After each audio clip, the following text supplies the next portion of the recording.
everyone, it's Jessica and I am the booktuber behind Peace Love Books, and today I'm here with a really exciting video of how to Bookstagram. So I have been on Instagram since probably 2011, but I have been on Bookstagram since 2016. So it's been almost 3 years since I have had a Bookstagram account. And now Bookstagram, for those of you who do not know, is Instagram for books. So you primarily show books in your feed, and so Bookstagram is a huge community. I follow so many accounts and I currently have just over 5,000 followers. About last month I think I broke the 5,000 follower mark, and it was very exciting. And so I'm here with some tips and tricks on how to start your Bookstagram, how to take some Bookstagram pictures, how to post them, how to gain followers, all that fun stuff. So I'll go ahead and get to everything there is to know about Bookstagramming. So I have this video divided into 3 different parts. I have the before you start taking your pictures, during taking your pictures, and then what to do once you have your pictures taken. So before, to start a Bookstagram account, you first need to definitely choose a name. I have Peace Love Books for my Instagram account, and that is because that is my blog name and that is my YouTube channel name, so everything is the same. And now definitely check before you choose a name that it has not already been taken. Just go to Instagram in the search bar and search any names you want. A lot of them do have a play on words with books, so people do know you're into books and reading if your account name has to do with that. A lot of Bookstagrammers do have a theme, so I'll go ahead and show you my own Instagram account, and I typically have a very more cool toned theme, and it is all with a white sheet in the background. Now you can do whatever you want. Some Instagrammers do have the same kind of color palette in their pictures. They don't necessarily always have the same background, but for mine, let me show you. If you see, I have a very cool toned feed. I do use a white sheet in the background, and that's just how I like my pictures to look. I feel like they all look cohesive, and I know what I want to do with the picture once I take it. Now, there are places to buy backdrops, so I know people might like a wooden backdrop, a whitewood backdrop, a brick backdrop. People like to go crazy with props. If you saw with my feed, I don't use a lot of props. I did buy this purpley blanket from TJ Maxx for like $15, $16, and I like to use this sometimes as an accent with my pictures. I know some people like to have like pink and rose type pictures, so they buy a lot of fake flowers and they have roses all over the place, or a very pinky toned picture, so they buy a pink blanket. It's up to you and what you want your feed to look like.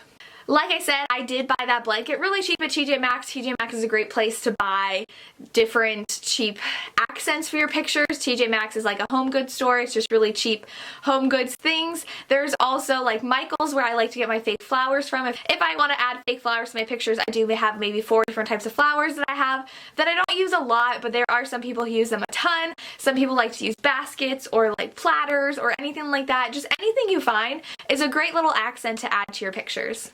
I think that the biggest reason why some people feel like they can't Bookstagram is because they don't own a lot of books. I obviously own a lot of books. I own hundreds of books, so I always have pictures to take. But that does not mean if you don't have a library, you can't Bookstagram. You can't use library books. I have taken pictures of library books before. I take pictures of books on my phone, and now I am going to tell you how I take pictures, and how I take pictures is with my phone. But if I want to take pictures of an ebook picture, I will take my sister's phone. I will pull the cover up on her phone and take a picture of it with my phone. I also bring up my iPad and bring up the picture on my iPad, and I will sometimes use a picture there. So it's not even like you have to have a physical copy of the book to take a picture. Sometimes I like to take pictures of books before they release to celebrate the cover reveal, and so I will use a phone or my iPad to show that cover. It's really not that hard. It's very simple. You don't even need a lot of things. You can just use yourself, a library book, and your phone, and you are good to go. So I'm going to go ahead and show you how I set up to take my pictures and what I do from there. Hi guys, you can't see me very well. I want to show you where I set up where my picture is, but Lily loves getting in here when my window's open. I use natural lighting for my pictures, so I have no light on in here. So I have to take it during the day, so I typically take my pictures all on a Saturday or Sunday, and I take like 7 or 8 of them. So she's moving out of my way so I can set up. Like I said, I do like to use a white sheet, so I just have this white sheet in my closet all the time, so that when it's time to take pictures, I just set it up here, and I'm good to go. So I did recently get this book in the mail. This is Kill Switch by Penelope Douglas. The lighting is all coming from it over here where I need it for my picture, so you can't really see well in the camera, but this is what I want to take a picture of because I recently got it in the mail, and then I do have the other 2 books from the series that I'd like to include as well. And sometimes as background, I have this just random book, and I like to prop it up open so that I can take a picture with a book page in the background.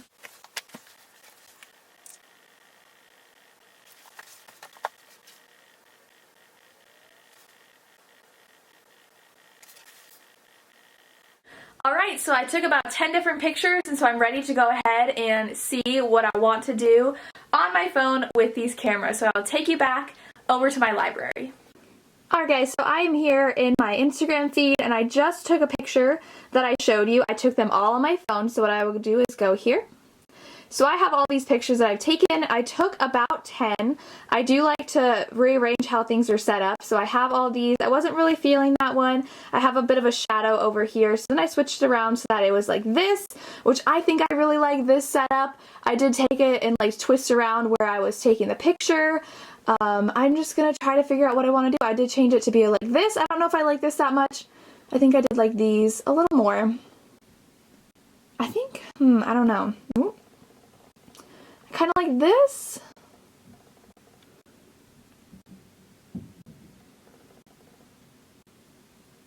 Okay, I think I like this one.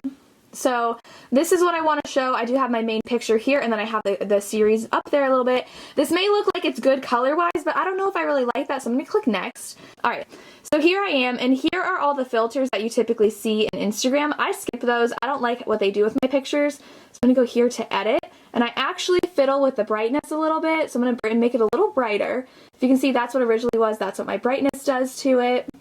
I like to mess with the warmth. So I go to warmth, and I'm going to make it a little bit cooler, which is what I like with my pictures.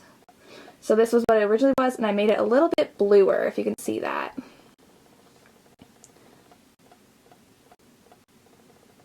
And then because I make it a little cooler, I like to bring the saturation up just a little bit so that I can bring that red back that I had brought out. I want to make the red just a little bit pop.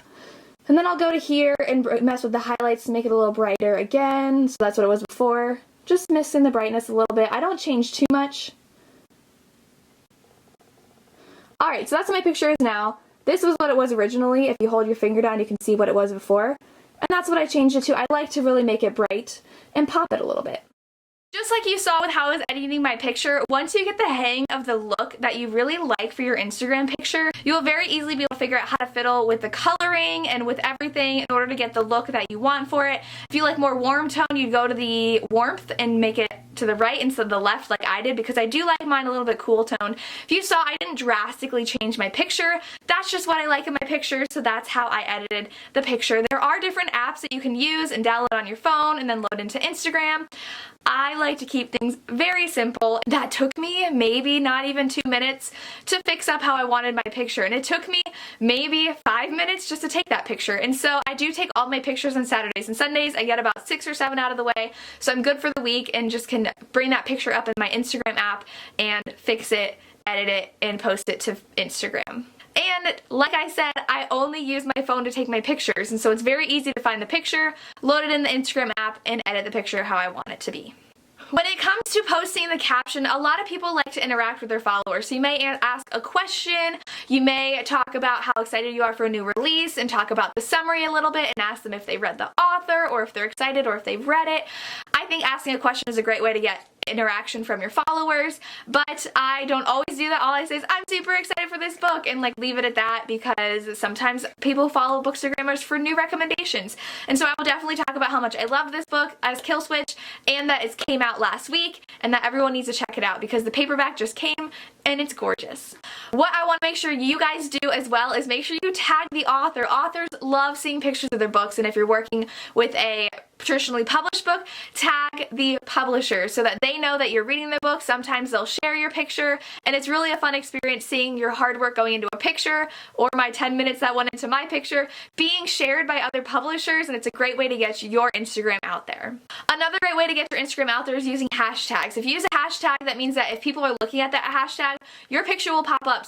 So some popular ones on Instagram are Bookstagram, hashtag books, bookworm, reading, currently reading, new release, anything like that. If you go to any Bookstagram picture, you'll see that they do have hashtags. This is a great way to find new pictures, so make sure you add those hashtags at the bottom of your picture.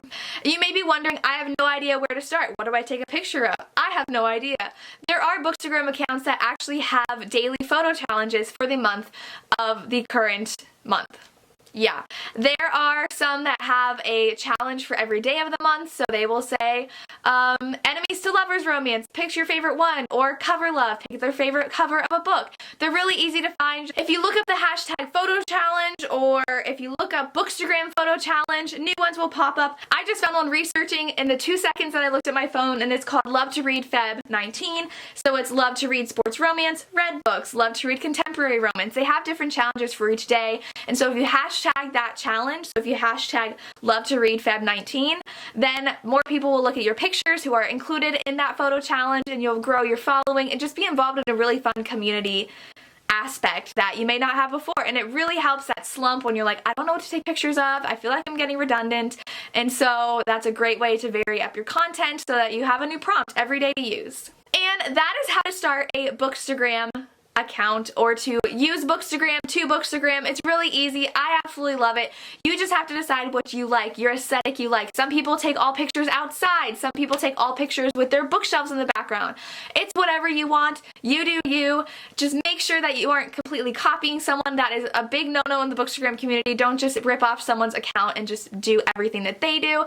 Try to be a little bit creative. You can take inspiration from some accounts. If I ever do that and I really like how someone took a picture and I want to do something the same way, I will tag them in my picture saying inspiration for this photo from, and then I'll tag their account so that they know that I really appreciate their content and I'm giving them credit where credit is due. I don't do that as often anymore because I have figured out my little niche in the Bookstagram community, but if you find yourself stuck and you like how someone took a picture, make sure that you credit them, but try to be creative in your own way. And that's all I have for you. Please let me know in the comments down below if you have any questions or any recommendations of your own of starting a Bookstagram. If you have a Bookstagram, what's your favorite part about being on Bookstagram? I would love to know. Make sure that you do follow and subscribe, like this video, comment, because they have great content on everything bookish, especially romance, which is my favorite. So give them a follow down below. As always, thank you so much for watching and have a good day. Bye.